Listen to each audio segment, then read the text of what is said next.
Oke guys, sebelum kita mulai ada baiknya dibantu like video ini, dan bagi yang baru bergabung silahkan tekan dulu tombol subscribe dan aktifkan loncengnya.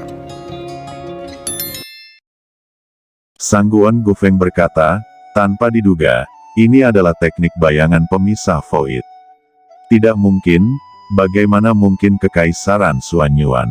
Mata Sangguan Gufeng tiba-tiba membulat, hatinya bergetar hebat, seolah-olah dia telah melihat sesuatu yang sulit dipercaya. Teknik tubuh yang digunakan orang itu sebelumnya memang teknik bayangan pemisah void Kaisar Xuanyuan. Mereka harus menjadi tokoh paling penting di Kekaisaran Xuanyuan. Selain Kekaisaran Xuanyuan, siapa lagi yang bisa mempraktikkan teknik rahasia seperti itu? Gumam Sangguan Gufeng. Kaisar Hualingwu datang ke depan dan sekali lagi melihat jejak void di Yingjue.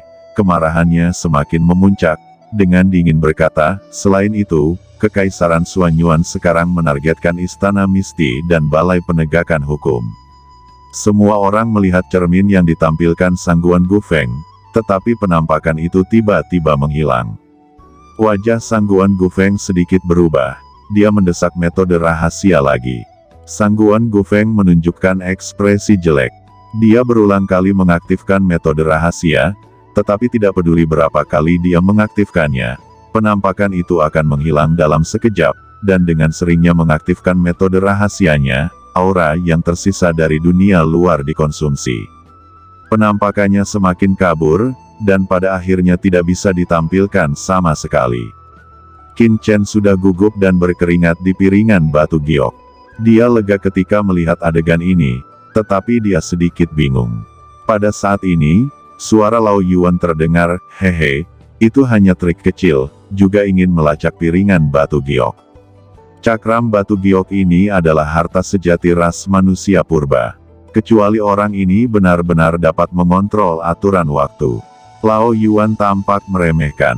Setelah Sangguan Gufeng menemukan bahwa Qin Chen tidak dapat dilacak, wajahnya pucat. Dia segera datang ke Gua Kuil Iblis, mencoba melacak pemandangan di dalam gua. Tapi di cermin itu, tidak ada yang tersisa kecuali cahaya guntur yang tak berujung.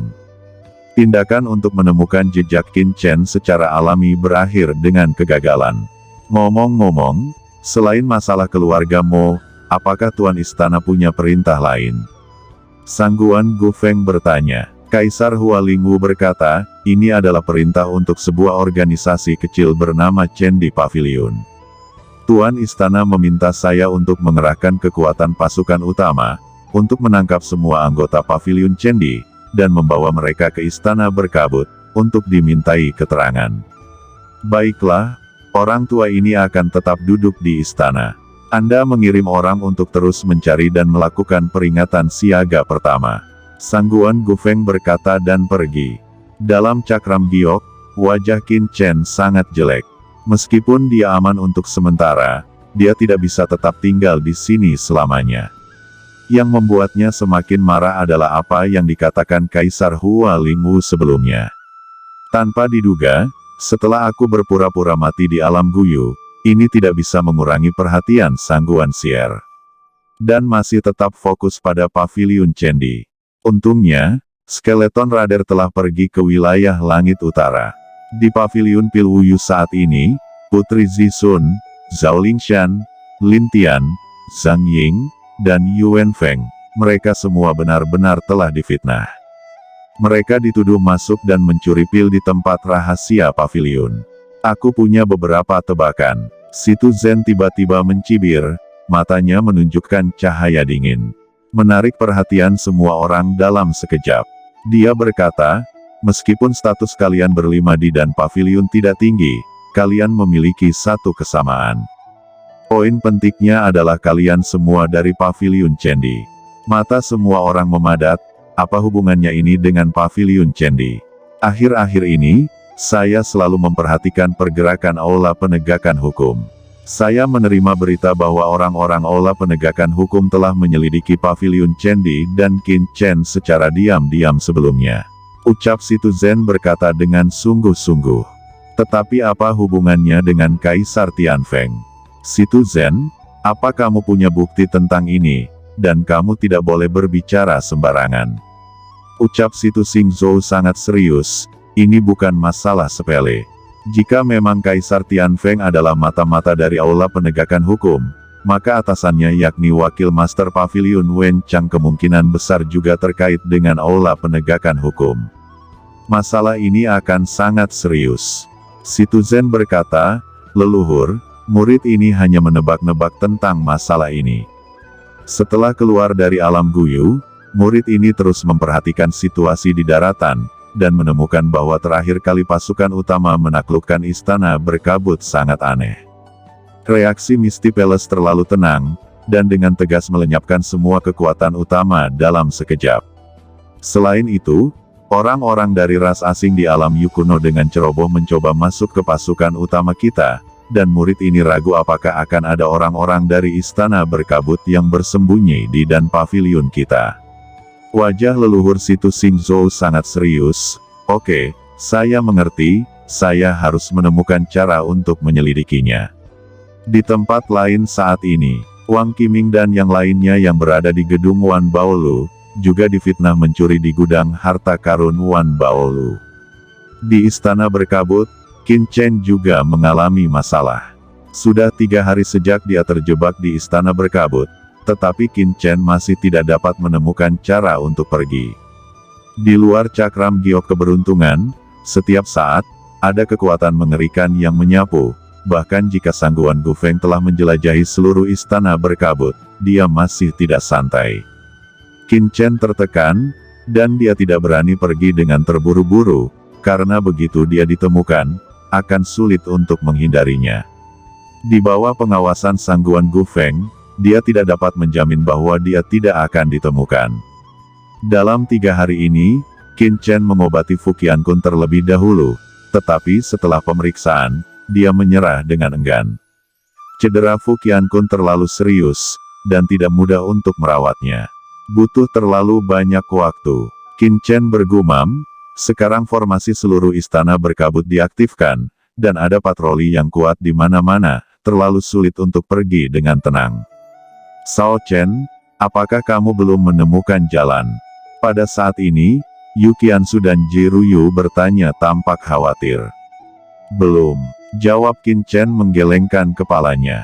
Yu Qiansu dan Ji Ruyu ke kiri dan ke kanan, Qin Chen tersenyum. Meskipun dia tidak memiliki kepercayaan penuh, dia masih bisa merasakan perhatian Qiansu dan Ruyu. Dalam 10 hari lagi, jika Anda tidak dapat memikirkan cara, Anda harus memaksanya. Ucap Qin Chen melirik Lao Yuan. Dalam 10 hari, Sangguan Siar akan segera kembali. Jika dalam 10 hari ini, mereka tidak dapat menemukan cara untuk keluar, mereka harus keluar dengan paksa. Sayang sekali Fuqiankun masih belum bisa mempercayai kita sekarang, dan dia masih tutup mulut.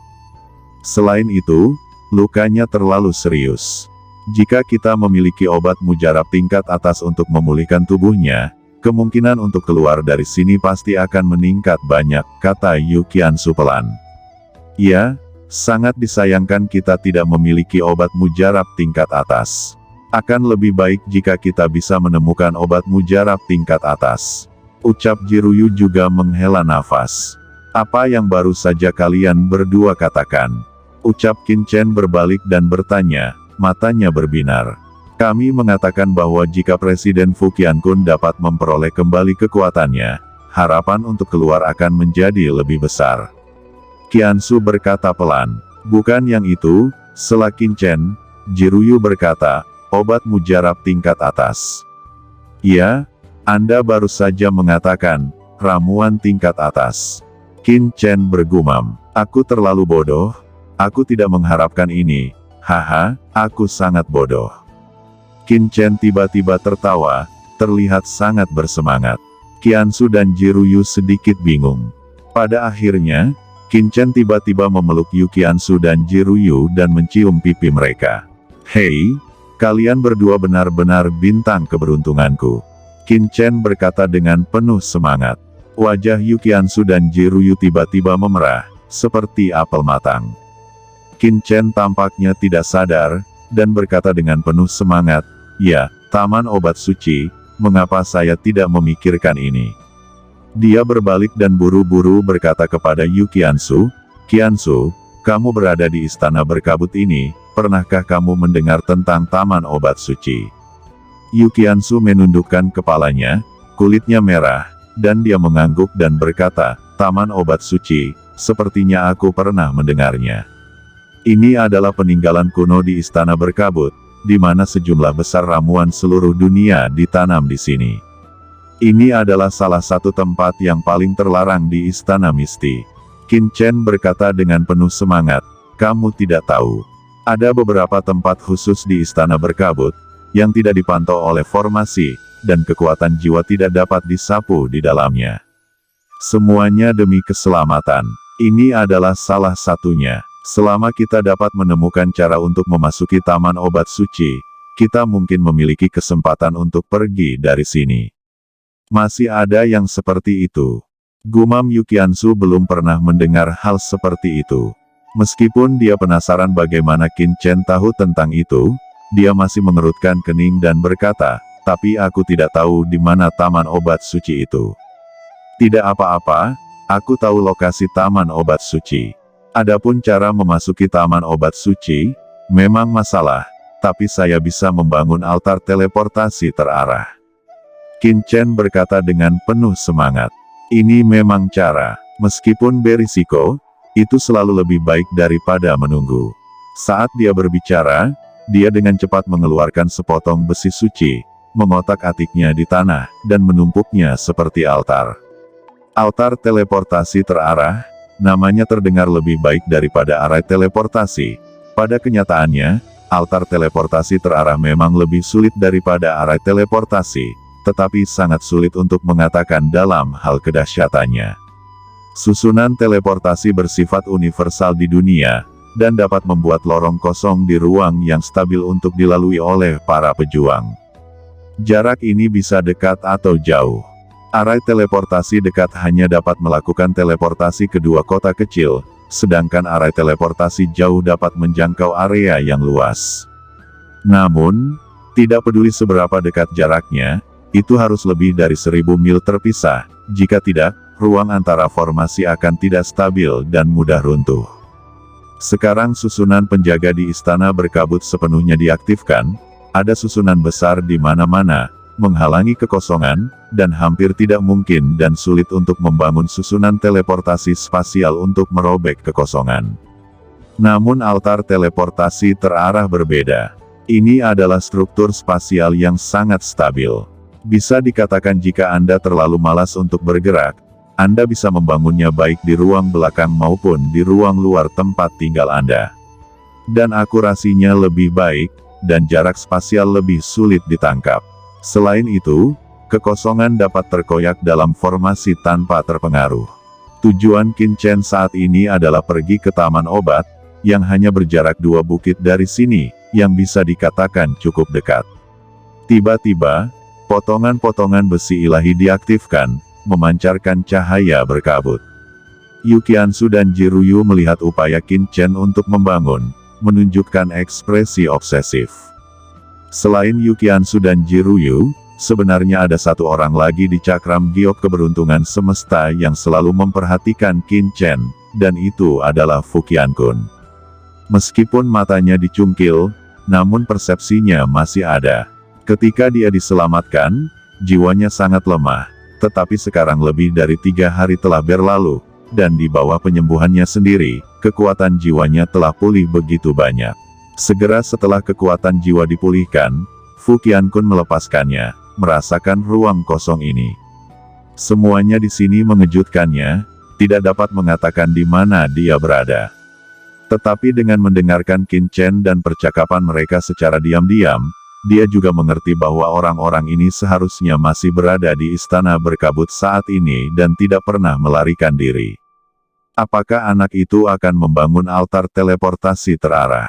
Gumam Fu Qiankun terkejut, dan ada badai di hatinya. Altar teleportasi terarah memiliki persyaratan yang terlalu tinggi untuk pola formasi, dan tidak boleh ada kesalahan. Oleh karena itu, banyak master formasi akan berhati-hati, dan hanya akan melakukannya setelah pertimbangan yang cermat. Ini membuat sikap Fu Qiankun terhadap Qin Chen berubah besar. Meskipun dia masih tidak percaya pada Qin Chen, ini tidak mencegahnya untuk terkejut pada Qin Chen.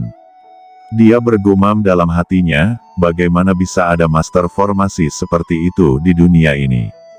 Setelah itu, dia memusatkan perhatiannya dengan hati-hati, mencoba melihat proses konstruksi Qin Chen dengan jelas. Sebagai presiden garis darah, sebenarnya, dia juga memiliki pencapaian luar biasa dalam formasi, terutama dari teknik Qin Chen. Dia benar-benar melihat beberapa rasa yang sedikit akrab. Teknik ini, mengapa saya memiliki perasaan yang sangat akrab, siapa pemuda ini? Gumam Fu Qiankun berkata dalam hatinya. Qin Chen mengaturnya untuk waktu yang lama, dan sekitar 1 jam kemudian, sebuah altar kecil selesai sepenuhnya. Setelah itu, gelombang tak terlihat menyapu area ini, dan kemudian dengan cepat pergi. Saya harus cepat, saya tidak tahu apakah Sangguan Gufeng dan yang lainnya akan menyadari bahwa saya berada di Taman Obat Suci. Meskipun kemungkinannya tidak tinggi, itu bukan tidak mungkin. Gumam Qin Chen berbisik. Chen kecil, apakah ini adalah Taman Obat Suci? Dalam piringan giok keberuntungan alam semesta, Yu Qiansu dan Jiruyu juga melihat pemandangan luar dan bertanya. Ini bukan Taman Obat Suci, ini hanya pinggirannya saja. Ada obat mujarab di mana-mana di Taman Obat Suci, yang jauh lebih kuat daripada di sini, tapi di sini, itu sudah jauh lebih aman. Qin Chen berkata sambil tersenyum. Kemudian wajahnya tiba-tiba berubah, seseorang akan datang. Qin Chen dengan cepat memasuki lempeng giok keberuntungan semesta. Sesaat setelah itu, sekelompok penjaga kuat dari istana berkabut berpatroli bolak-balik. Qin Chen bergumam, tidak aman di sini. Pinggiran Taman Obat Suci dijaga ketat, lebih baik memasuki taman sesegera mungkin. Di dalam sana mungkin tidak akan ada yang berpatroli. Qin Chen menghela nafas lega, menyebabkan setiap pori Qin Chen menjadi rileks. Apa yang muncul di depan matanya saat ini adalah taman obat yang luas. Itu terlalu luar biasa. Ladang obat dipenuhi dengan semua jenis obat mujarab, dan energi sejatinya seperti lautan. Qin Chen meminta Yu Qiansu dan Jiruyu untuk keluar bersama, dan sekarang basis kultivasi Jiruyu mendekati puncak jangka menengah, sementara Yu Qiansu masih sedikit mendekati jangka menengah. Keduanya terus menerobos. Meskipun sangat padat, mereka masih perlu mengumpulkan banyak yuan sejati. Qin Chen melihat sekilas bidang obat dan mengumpulkan semua ramuan tingkat kaisar ke dalam cakram giok keberuntungan alam semesta. Meskipun ramuan tingkat kaisar bukanlah apa-apa, mereka semua adalah obat-obatan tambahan dari pil 9 tingkat, dan mereka juga sangat berharga bagi dunia luar. Qin Chen berjalan sepanjang jalan. Selama dia melihat bahan obat yang matang, dia akan mengumpulkannya ke dalam cakram giok keberuntungan. Kemudian, Qin Chen masih sedikit tidak puas. Setelah setengah hari, seluruh taman obat suci benar-benar tandus karena semuanya telah disalin ke dalam cakram giok keberuntungan. Chen kecil, ada apa denganmu? Qiansu dan Jiruyu memandang dengan bingung. Haha, tidak apa-apa, aku terlalu bersemangat. Ada vena sejati tingkat tinggi tertanam di sini. Ini adalah inti pengendali dari arai besar Sutian. Jika kita bisa mengubah sedikit jalurnya, maka kita akan lebih mudah untuk melarikan diri. Ucap Qin Chen berkata dengan bersemangat. Mata Qin Chen menyala, dan ada potongan batu asli di tangannya. Batu-batu asli ini semuanya adalah batu asli berkualitas tinggi, yang dia rampas dari orang-orang kuat seperti keluarga Ji dan Mo, dan dengan cepat menempatkannya di vena sejati di depannya. Di bawah operasi Qin Chen, sejumlah besar batu asli membentuk pola yang unik, melekat pada vena sejati kelas tinggi di bawah tanah, dan langsung tampak hidup, dan pola rahasia terus mengalir. Dan ketika Qin Chen dengan hati-hati memodifikasi vena sejati pengontrol arai, di luar taman obat suci saat ini, sesosok yang mengerikan tiba-tiba datang. Itu adalah Murong Bingyun, tuan muda istana berkabut. Tidak baik, seseorang akan datang. Ucap Yu Qiansu terkejut, Dia bergegas ke sisi Qin Chen dan berkata, "Chen kecil, seseorang akan datang." Qin Chen tiba-tiba terbangun, "Kalian berdua, cepat masuk ke cakram batu giok." Qin Chen menarik napas dalam-dalam. Meskipun formasinya belum sepenuhnya diatur, dia tidak bisa mengendalikan sebanyak itu saat ini. Pada saat ini, sosok Murong Bingyun akhirnya muncul. Ketika dia pertama kali masuk, dia terkejut. Dia melihat gunung dan dataran, semuanya gundul, seolah-olah telah dibajak. Murong Bingyun menggosok matanya dengan rasa tidak percaya. Murong Bingyun tiba-tiba merasa sedikit bingung. Dia bergegas ke kedalaman taman obat suci. Siapa yang menggali semua ramuan ini? Apakah pria misterius itu? Murong Bingyun sangat ketakutan. Qin Chen juga terkejut. Dia tidak menyangka bahwa Murong Bingyunlah yang memasuki taman suci. Sebuah pikiran tiba-tiba muncul di benak Qin Chen. Ini ide yang bagus. Qin Chen menjadi bersemangat seketika. Sandera Murong Bingyun, kemungkinan melarikan diri pasti bisa meningkat beberapa persen. Qin Chen bergegas keluar, dan bersandar pada Murong Bingyun seperti kilat, mencoba menangkapnya dalam sekejap. Oke teman-teman, terima kasih sudah menonton. Jangan lupa like, komen, dan subscribe.